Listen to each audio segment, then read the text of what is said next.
6월 19일 날 나주 소방서 119에 신고 전화가 하나 와요. 여기 나주 드들강인데요. 차가 한 대가 빠져 있어요 라고 하면서 전화를 끊습니다. 운전석에 20대 여성이 익사한 채 이제 이 여성의 뱃속에는 5개월 된 태아, 그 임산부였던 겁니다.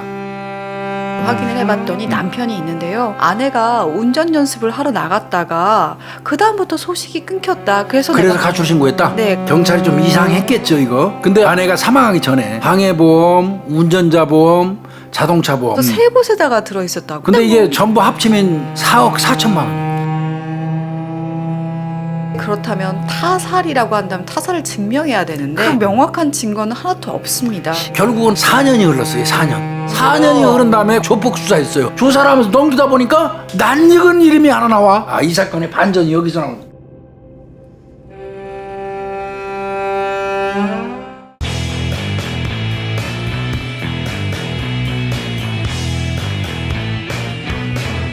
광주 임산부 살인 사건 또는 드들강 임산부 살인 사건으로 알려진 사건이죠. 이 사건 2007년도 사건입니다. 맞습니다. 예. 6월 19일 날 이게 전남 나주 소방서입니다. 예. 나주 소방서 119에 신고 전화가 하나 와요. 나주 드들강인데요. 네. 거기 차가 한 대가 빠져 있어요. 내가 강에다가 그물 치다가 봤는데 라고 하면서 전화를 끊습니다. 그런데 이 전화를 걸은 사람이 정확하게 그 드들강이 얼마나 커요. 애를 먹은 겁니다. 수색하느라고. 그 정확한 위치 말 안 해주니까 거기 뭐 찾다가 수색하다 실패했어요. 근데 다음날 또 예. 똑같은 사람이 전화를 합니다. 목소리가 같더래요. 어제 119 신고했던 분이죠? 그렇지 않아도 수색하느라고 못 찾았잖아. 그러니까 아 맞아요. 그렇게 얘기한 거예요. 네. 아 우리가 수색 다 했는데 우리가 발견 못했어요. 우리가. 그랬더니 이제 구체적으로 얘기하는 거야. 제가 알려드린 장소에서요, 그 다리 쪽 뒤지시는 게 아니에요. 다리에서 떨어진 게 아니에요. 다리 쪽 말고, 다리에서 한참 더 위쪽으로 올라가가지고, 보면은 겹치는, 갈라지는 길이 있는데, 그쪽에서 한 100m 정도를 더 가야 돼요. 이렇게 구체적으로 알려줘요. 그럼 네. 위치는 이제 제대로 받은 거야. 근데 저기 신고하신 분 선생님 성함 어떻게 되세요? 뚝 끊어버려요. 네. 위치 제대로 알려줬으니까 재수색했죠? 네. 아마 이게 15도 이렇게 경사가 되는 좁은 비탈길 있는 쪽이었나 이렇게 봐요. 그러니까 약간 네. 저 경사가 있나 봐요. 비탈길이에요. 그 현장에 가려면 그 포장도로 우측으로 난 비포장도로 샛길인가 봐요. 포장도로를 타고 가다가 오른쪽부터는 비포장도로인데 일로 빠져나가야 되는구나. 네. 비포장 샛길을 빠져나가서 또 10m를 내려가야 된다면서요. 10m를 내려가가지고 다시 왼쪽으로 또 틀어야 된대요. 90도를 이렇게 딱 그러니까 틀어준다는- 이렇게 가다가 포장도로를 타고 가다가 가다가 샛길이 오른쪽으로 나오고. 비포장도로를 따라서 갔다가 경사 10도 정도 되는데 쭉 내려가서 거기서 또 좌회전을 해서 또 좌측으로 좌회전해서 90도로 또 꺾어야 된대요. 이게 뭐 복잡하죠? 강물에서 아마 그 승용차를 발견을 해서 꺼냈나 봐요. 네. 근데 거기 운전석에 20대 여성이 그 익사한 채 이제 발견이 된 겁니다. 꺼냈는데 26살 먹은 김 씨인데 그분이 익사한 채 발견이 됐는데 가장 충격스러운 게 뭐냐면 이 여성의 뱃속에는 5개월 된 태아 임신한 상태에 있었던 그 임산부였던 겁니다. 숨진 여성은요 일주일 전에 이미 가출 신고가 돼 있었던 여성이었습니다. 26살 김 씨. 네, 남편 임신했으니까 이제 확인을 해봤더니 남편이 있는데요. 동갑내기 남편 같은 경우는 아내가 운전 연습을 하러 나갔다가 그 다음부터 소식이 끊겼다. 그래서 가출 신고했다? 네, 가출 신고를 했다라고 합니다. 의심은 품었지만 뭐 증거 같은 게 없으니까. 네. 근데 제 이제 이게 골치 아픈 게 뭐냐면 강이 흐르다 보니까 현장 보존 안 되죠. 네. 그죠? 거기다가 거기 CCTV 당연히 없죠. 목격자 당연히 없겠죠. 그 시간대에 그 목격자 있겠어요? 네. 그렇지만 그때는 나주경찰서 형사였어요. 나주경찰서 형사였는데 의심은 했습니다. 왜 의심을 했냐면 남편이 운전 연습하러 간다고 아내가 나가서 소식이 끊겼다고 그랬잖아요. 네. 거기가 운전 연습할 수 있는 장소예요, 초보자가? 아니 거기 저 큰 도로도 힘든데. 그러니까요. 그리고 그렇게 한적한데 여자 혼자 가서 운전합니까? 그 야밤에? 이런 데서 초보 운전자가 연습 장소로서 이게 적절할까? 형사라면 이건 당연히 의심할 거예요. 네. 그리고 일단은 차량의 상태를 확인을 해봐야 되겠죠. 그렇다면 어디서 충돌을 해가지고 뭐 빠졌나? 아니 만약에 운전 부주의로 비탈길을 굴러서 탕탕탕탕 가서 빠졌다고 하더라도 차체에는 흔적 남아요. 네. 뭐 브레이크를 잡았던 흔적이라든지 아니면 어디에서 우리가 강에 안 빠지기 위해서 어디라도 부딪히잖아요. 그럼 추돌의 흔적이 있어야 되는데 전혀 없습니다. 그리고 앞뒤 창문이 3분의 1씩 열려 있네요. 3분의 1씩 열려 있다는 얘기는 막말로 강물에 빠지면 물이 차가지고 차가 가라앉을 수밖에 없는 그런 상황인 거예요. 근데 교수님 좋아요. 거기까지 다 괜찮아요. 그럼 야간에 운전을 했으면 전조등 켜져 있고 어프래요, 근데. 그 야간에 이제 차를 건져갖고 전조등이 켜져 있는지 여부를 봤더니 꺼져 있는 상태야. 더 황당한 건 기어가 중립입니다. 키는 꽂혀 있죠. 네. 키는 꽂혀 있는 상태인데 기어가 중립이다. 그 다음에 안전벨트도 안 했네요. 예? 탈출을 시도한 흔적 자체도 없어요. 이거는 종합적으로 판단할 때 운행 중에 교통사고로 보기엔 무리가 있어요.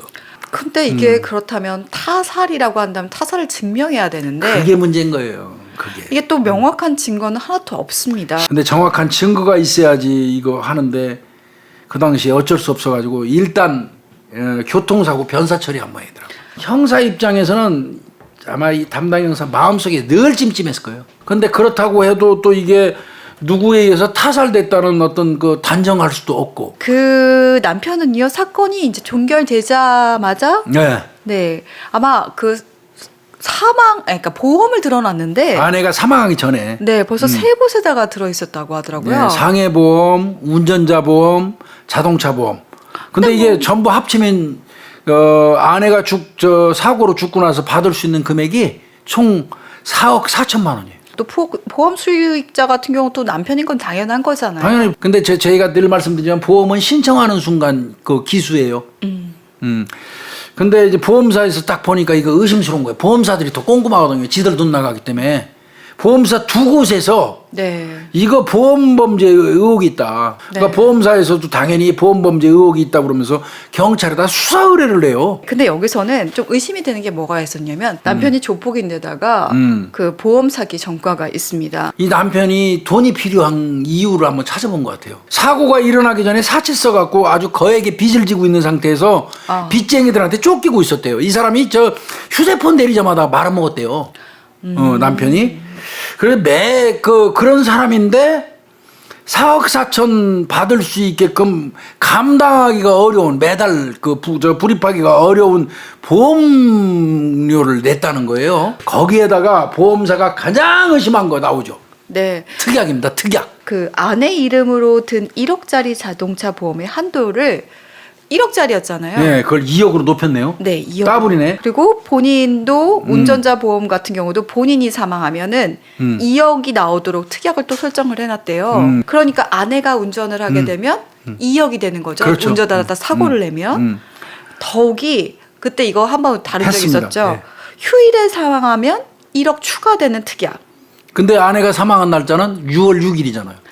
현충일. 그러니까 이런 거 등등으로 봐서 이제 보험사에서는 이거 남편이 의심스러운 거예요. 그래도 아까 말씀드린 것처럼 딱 떨어지는 어떤 증거가 안 나타나니까. 그 의심을 뒷받침하는 증거가 안 나타나니까 이 사건은 보류돼 버렸어요. 4년이 흘렀어요. 4년. 네, 2011년 7월이 됩니다. 지금 나주서에서 근무하던 형사가 광주로. 4년이 흐른 다음에 광주 서부서로 온 거예요. 네. 근데 그 서부서에서 뭐를 수사했냐면 조폭 수사했어요. 조폭을 수사해갖고 조폭 새끼들 명단을 쫙 이제 뽑아서 막 조사를 하면서 넘기다 보니까 낯익은 이름이 하나 나와. 그 여성 죽었던 교통사고 그때 남편 가출 신고했던 남편 이름이 나온 거예요 거기에. 그러니까 여기서 시기 조폭이었네. 이거 조폭이네. 그래서 보험회사에다 재확인을 해요. 이제 이 형사가 이때부터 이거 개인 형사 활동으로 시작된 거 이게. 그 다음에 가장 이제 이 사람이 생각할 때 키가 되는 거는 그때 신고를 했던 사람이 있는데 신고. 그 사람 얘기 좀 들어보고 싶어. 왜? 처음에는 말도 안 하고 끊었잖아. 네. 두 번째는 구체적인 위치 얘기해주고 그래도 인적사항으로 또 끊었잖아. 야, 이게 좀 찝찝했던 거예요. 그리고 보험과 관련된 살인은 피해자의 사망이 확인이 돼야 되기 때문에 항상 그 피해자를 사망한 채 현장에 두거나 아니면 사망을 떠내려가면 안 되기 때문에 그래. 발견을 용이하게 하는 상태로 두는 게 바로 보험 살인의 특징이에요. 아, 그러니까. 근데 이게 흘러갈 뻔했는데 전화까지 해가지고 신고 전화를 한 게 있다라는 게 거기서 의심스러운 착안한 거죠. 거예요. 2번에 걸쳐서 위치만 알려주고 인적사항 말 안 하고 끊었다면 요거 신고한 사람 요거 찾아야겠다. 이렇게 해서 이제 확인하기 시작한 거예요. 신고자 찾기 이제 시작한 거죠. 네. 그래서 그 목소리를 땄어요. 119 들어온 그 목소리 녹음본을 따가지고 들고 다니면서 남편의 주변 혹은 피해자 주변에 있는 사람들한테 들려주기 시작하는 거예요. 녹음. 아는 사람 혹시 들어보라고. 그러니까 신고자 목소리를 어떤 사람이 딱 듣더니 땡땡땡이 같다 이렇게 얘기를 한 거예요. 그러니까 이거 누구누구 목소리 같은데요? 하고 얘기를 해주니까 그럼 누구누구라는 사람을 찾았어요. 네. 그 찾아서 확인해보니까 조금 전에 말씀하신 것처럼 그 신고자하고 그 죽은 그 사망자 남편 있잖아요. 조포. 그 사람하고 둘이 15년 지기예요. 교도소에서 서로 만났다고 그러더라고요. 그러니까 딱 이제 형사가 딱 재미겠죠. 이상한 거지. 이때부터 싸지. 왜 전화하셨어요? 그랬더니 제가요 그 남편으로부터 그 사람으로부터 제가 전화해달라 그래가지고 그냥 부탁받아가지고 전 전화한 거고 거기 뭐 시신이 있거나 거기 뭐 사고 난지 저는 몰랐어요. 자, 경찰은 신고자 목소리하고 이제 찾은 사람, 그 사람 목소리 이제 그 녹음해가지고 국과수에 의뢰해서 일치하는지 봐야지. 이제 국과수에 의뢰했더니 일치하는 거 맞아요. 네. 그럼 그놈이 신고한 건 명백한 거예요. 네. 자, 그리고 나서 이제 그 일치하는지 여부를 보낸 거잖아요, 국과수로. 네. 근데 국과수에서 그 목소리 일치하는지 여부를 들으려면 크게 확대하겠죠. 네. 그 과정에서 골 때리는 사실이 하나 발견되는 겁니다. 야, 이 사건의 반전이 여기서 나오는 겁니다. 잡음이 조금 들립니다. 옆에서 주변에. 그래서 네. 그걸 확대해봤더니 옆에 누군가가 얘기를 하는 게 들려요. 포착이 돼요. 야, 떨지 마, 겁먹지 마. 야, 화순 쪽 새길로 간다고 그래야지. 이런 지시하는 작은 목소리가 옆에 섞여 있네. 그러면 그 작은 목소리의 주인공은 누굴까? 바로 남편이었습니다. 성분 분석을 해서 아마 남편인 걸 또 특정을 했을 것 같아요. 얘기를 했겠죠. 너 옆에서 남편이 지시하는 거 다 들리는데. 거짓말하지 말고 이제 솔직히 얘기해. 그 신고자가 양 씨거든요. 양 씨한테 이제 얘기하는 거예요. 아니 그 땡땡이 남편이 차를 빠뜨리는데 대신 신고해주겠다 그럼 나한테 보험금 일부 준다고 했단 말이에요. 그러니까 적어도 이제 보험 사기에 개입된 건 지가 인정하는 거예요. 그리고 자기가 시킨 거 이런 사실을 누구한테 말하면 니네 가족들 다 몰살시킨다고 협박까지 했다. 조폭이니까. 그렇다면 이건 그냥 차를 빠뜨리는 사건이 아니라는 걸 벌써 인지를 하고 있었다는 거죠. 그리고 적어도 보험 사기 친다는 건 아는 거 아니에요. 그러니까 이제 이놈 신고자 양 씨는 이제 드디어 그렇게 얘기를 했고요. 근데 이제 형사가 그렇다면 아내를 죽일 만한 이유가 더 있는지에 대한 것들을 그래서 부부 관계를 조사를 하는데요. 어떻게 만났는가 딱 봤더니 그 아내는요 경기도에서 경기도 시흥입니다. 시흥. 직장 생활을 하고 있었대요. 그래서 2007년도에 그 4월 달쯤에 원치 않은 임신을 아마 하게 됐나 봐요. 이 그래서? 남편의 애가 아니죠. 그러니까. 그렇죠. 네. 그래서 이제 고향이 강주여서 광주로 오게 됐어요. 그래서 이제 광주에서 그래도 어쨌든 일자리를 찾아보면서 아이를 혼자 낳으려고 했었던 것 같아요. 그러다 인터넷에서 보모를 구한다는 광고를 보게 됩니다. 근데 그 보모를 구한다는 광고를 낸 게 바로 이 남편입니다. 이놈은 그 당시 그 2월 달에 2007년도 2월 달에 이혼을 했대요. 그 가정부라로 자기 아내하고 그리고 두 사람 사이에 15개월 된 딸이 있었다는 거예요. 그러니까 우리 딸 15개월 된 내 딸을 봐줄 사람 보모 구합니다 하는 거를 이 남편 놈이 올렸던 거고 그래서 전화를 한 거고 네. 남편은 이제 에스파라고 하겠습니다. 그 광주 에스파 조폭이에요. 그래서 이제 그 집에서 일하기 시작한 거예요. 그러다가 둘이 눈이 맞은 거예요. 그래서 동거를 시작했고 2007년도 5월 달에 혼인신고를 했어요. 바로 했어요, 바로. 남편이 적극적으로 요구해서 혼인신고했다는 거예요. 이게 단순히 그러면 이 여성분의 이 아내를 만나서 이 보험금의 살인을 그럼 꾸몄냐 보면 아니에요. 그 전부터 이 아내를 만나기 전부터 예. 이런 관련된 범행을 그러니까 생각을 했다는 게 계획적이었던 정황이 드러나기 시작을 합니다. 예, 이 남편이 그 2007년 2월 달에 이미 이 남편 이거 조폭은 미혼모 카페에다 글을 올려요. 보모 구한다고 광고를 내요. 그러면서 숙식 제공합니다. 네. 대체로 미혼모들이 그 숙식 제공하는 데가 흔치 않거든요. 그러니까 이미 2007년 2월 달에 미혼모 카페에 들락거리면서 보모 구하고 숙식 제공합니다 하는 걸 올렸단 말이에요. 자, 여기서 그냥 보모 구할 수 있어요. 근데 왜 미혼모 카페에다가 올렸을까요? 그러니까요. 네. 그리고 특약을 알고 있었던 것 중에 하나가 임산부가 사망할 시 보험금이 높다라는 걸 이 사람은 알고 그러니까 있었습니다. 미혼모를 찾는 거죠. 보험금이 임산부가 사망하면 보험금이 높습니다. 네. 태아보험이라는 게 있어요. 태아보험. 태아보험 같은 경우는 기본적으로 태아가 이제 혹시 출산을 못하거나 사산하는 경우 이런 때는 이제 보험료가 환급되거나 위로금이 지급이 돼요. 그래서 이놈이 미혼모 카페에 들락거렸던 걸로 보여요. 나중에 확인해 보니까 실제로 이 아내를 보험 가입할 때 태아보험 시도를 했어요. 태아보험 시도까지 했는데 어떻게 무슨 사유인지 모르지만 보험사에서 안 받아줬어요. 혼인신고 아까 5월 23일 날 했다고 그랬어요. 5월달 5월 23일 날 했어요. 정확하게. 네. 예. 그리고 혼인신고 뒤에 이제 7일 후에 이제 시작을 하는 거예요. 이때 혼인신고 차량을 딱 해놓고 이제 계획대로 가는 거예요. 원래 저는 차가 있었던 차인 줄 알았더니 그것도 아니래요. 아니에요. 차량을 구입했대요. 세피아 중고차인데요. 네. 이거를 딱 구입해서 아내한테 줘요. 아내가 나 운전 못해. 나 장롱면허야. 그런데 아이 산부인과 갈 때 써. 보험 수익자는 당연히 남편이고 지 본인이고. 네. 이런 걸 보면 처음부터 아까 말씀하신 계획적인 정황이 보이는 거예요. 네. 그리고 범행 당일 날입니다. 6월 6일이죠. 네, 오후 11시, 그러니까 밤 11시에 아내가 엄마한테 전화했나 보다. 네. 남편이 나 강가에서 불러. 가봐야 될 것 같아. 그러고 통화 후 실종이 된 거죠? 겁니다. 조사했죠, 이놈. 잡아왔죠. 네. 남편 잡아왔어요. 네, 저 그 워딩도요. 이렇게 얘기합니다. 죽고 싶을 정도로 억울합니다. 경찰이 한 사람을 완전히 범죄자로 만든 거나 마찬가지입니다. 그 사람은 나에게 은인이나 마찬가지인 사람이에요. 내가 왜 죽이겠어요? 그리고 그러면 경찰이 들이대는 게 신고자 얘기하겠지. 네. 네가 시켰잖아. 목소리까지 다 나오는데. 신고자 그 양씨 교도소 동기예요. 26살 똑같아요. 동갑. 그랬더니 신고자한테 전화시킨 건 맞대. 그거 인정 안 할 수 없잖아. 거기서 쫄지 마. 네. 뭐 이런 얘기 한 게 다 나왔으니까. 근데 신고는 대신하라고 시킨 건 맞지만 살해는 안 했다. 끝까지. 그런데 그랬던 사람이 경찰에 차량 도난 신고는 먼저 했더라고요.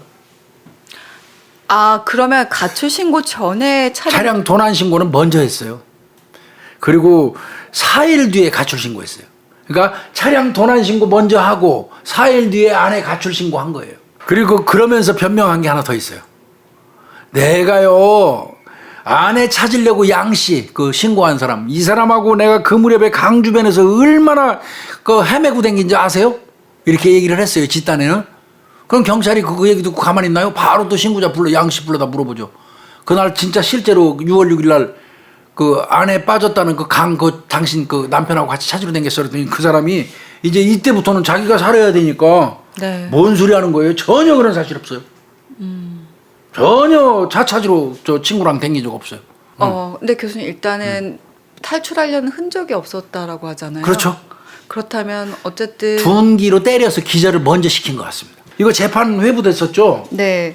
1심에선 살인죄가 인정이 됐습니다. 그래서 보험 사기까지 해서 징역 15년이 떨어졌어요. 근데 왜 그랬냐면 아내에 대한 살해 수법이 정확하게 아하. 구중되지 못했기 때문에 재판부 입장에서는 네. 어떤 식으로 살해했는지 수법은 거기 그 범죄 사실에 포함 못 시켰지. 국가수가 2007년 6월에 최초 부검 당시 아내의 사망 원인을 익사라고 추정을 했어요. 네, 네.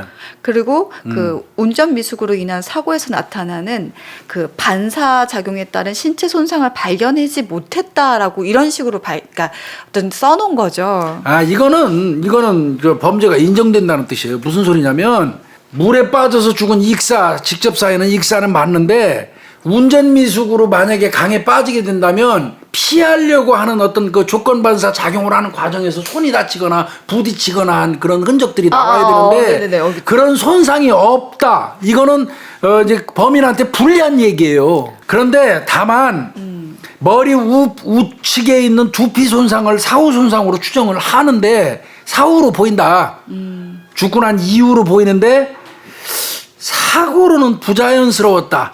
사고로는 부자연스러웠다는 취지로 진술을 한 거예요. 간접적으로 남편이 범인이라는 걸 부검이가 얘기하는 거예요. 그런데 근데 2011년도에는 부검 판단이 또 달라져요. 이 부검에는 그 뒤편 머리 우편. 네, 우편 쪽에 있는 두피 손상이 사후가 아니라 사전에 사망 전에. 그러니까 네. 경찰이 처음에 추정했던 게 맞는 거네. 그러니까 부검이가 말이 달라졌어요. 교통사고 처리될 때 부검이 그 처리하고 네. 이건 달라진 거예요. 네. 그러니까 이게 외력으로 본 수 있다는 거예요. 그러니까 네. 기절시켰다는 얘기예요, 이거. 근데 두피 손상이 둔기나 돌에 의한 충격으로 발생한 것은 아닌 것으로 보인대요. 하지만 사망 전에 발생했던 외상은 맞는 것 같다.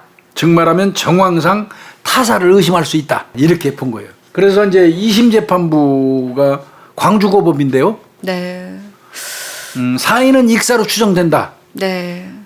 그런데 살인죄 무죄 때리면 무죄네요. 살인죄는 무죄고 보험 사기로만 징역 10년을 줬네요. 네. 일단은 2심 재판부에서는 그러니까 살인죄를 무죄로 했던데 이유를 몇 가지 들었어요. 이거 저 반전이에요. 사건 당일 밤에 이 피해자가 어머니와 통화한 시각은 10시 51분이었습니다. 근데 그 아내의 마지막 위치는 사고로 난 지점으로부터 9km 정도가 떨어져 있었어요. 그러면 51분에 엄마한테 엄마 저 남편이 강가로 오라 그래 그러고 전화한 게 51분. 네. 51분에 전화하고 9km 정도 떨어진 데서 지금 저 죽어서 발견됐다는 거죠? 네. 근데 23시 22분 남편이 전화를 한 곳이 있었나 봐요. 근데 그 발신 위치가 화순읍이에요. 그러니까 이게 좀 그 사건 현장과 거리가 좀 떨어져 있는 곳이죠. 아, 그러네요. 네.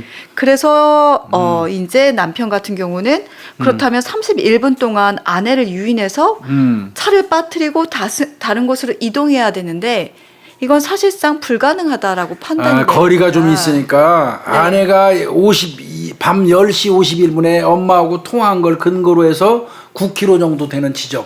그러면 51분에서 9km 정도 가려면 얼마나 걸릴까요? 그래도 한 10분은 잡아야 되겠죠. 그러면 11시 정도로 보자고 쳐요. 10분? 11시? 11시 정도에 그 위치에 도착했을 때 남편이 있었어야지 맞잖아요. 네. 근데 남편은 그 11시 22분경에 화순에 있었다는 거예요. 31분 만에 갈 수 있냐 이 얘기인데. 네. 봐요.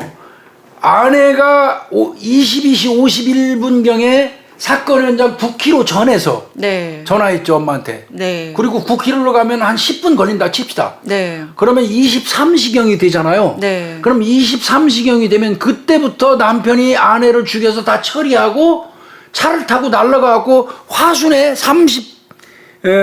1분경에 화순에 있어서 통화를 했단 말이에요. 그러면 요 한 30분 사이에 이게 다 가능하냐 이 얘기거든요. 2심 재판부는. 네.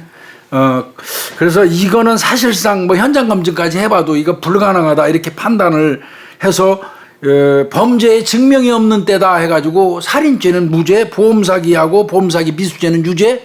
그러면서도 무슨 보험사기 10년이나 줬어요. 그래서 대법원에서 갔지만 대법원에서는 파기환송을 했습니다. 그때 이제 그 보낸 이유가 대법원에서 그 보낸 이유는 뭐냐면 현장 검증까지 했다고 그러는데 범행 시간대, 범행 시간으로 추정되는 시간대, 그건 밤 시간대죠. 그 시간대에 니네 현장 검증해갖고 그 31분을 계산한 거야? 아니면 판사가 일반적으로 그 일과 시간에 나가갖고 거기서부터 화순까지 31분 만에 그 가능한 여부를 판단한 거야? 그랬더니 판사가 일과 시간대에 나가서 측정을 한 거예요. 밤 시간대에 차 하나도 없이 달려가는 거는 충분히 가능하다는 거 본 거예요. 그러니까 2심에서 동일한 조건에서 했어요, 이제는. 밤 11시 때. 밤 11시 때 현장, 시신이 발견된 현장에서부터 화순까지 가는 시간을 해보니까 가구도 남아요. 밟아버리면. 그래서 다시 살인죄를 2심에서 인정을 해버리는 겁니다. 네. 그래서 징역이 15년 선고가 되는 거예요. 네. 그 신고자 양가는 그럼 어떻게 됐을까요? 네, 그 신고자는 징역 1년 6개월을 선고받았습니다. 나름대로 나중에는 경찰이 적극 협조했어요. 적극적으로 협조했기 때문에 징역 1년 6월에 처해진 거고요. 네. 그러니까 이거는 이 재판 과정이 아주 반전이 이루어졌던 그런 사건이기도 합니다, 이게. 그래도 4년 후에라도 해결이 돼서 그러니까요. 다행이라고 생각을 하고요. 그 남편도 뭐 우리가 생각했을 때 징역 15년 사실 살인죄 인정받고 했을 때 그 정도밖에 안 돼라고 생각할 수 있겠지만 어쨌든 방법이 정확하게 그러니까 불상의 방법이에요. 명확하게 제시가 되지 못했기 때문에 그래도 유죄가 선고가 됐다라는 것에 우리가 의미를 생각해 봐야 할 것 같습니다. 교수님 감사합니다. 예, 수고했어요.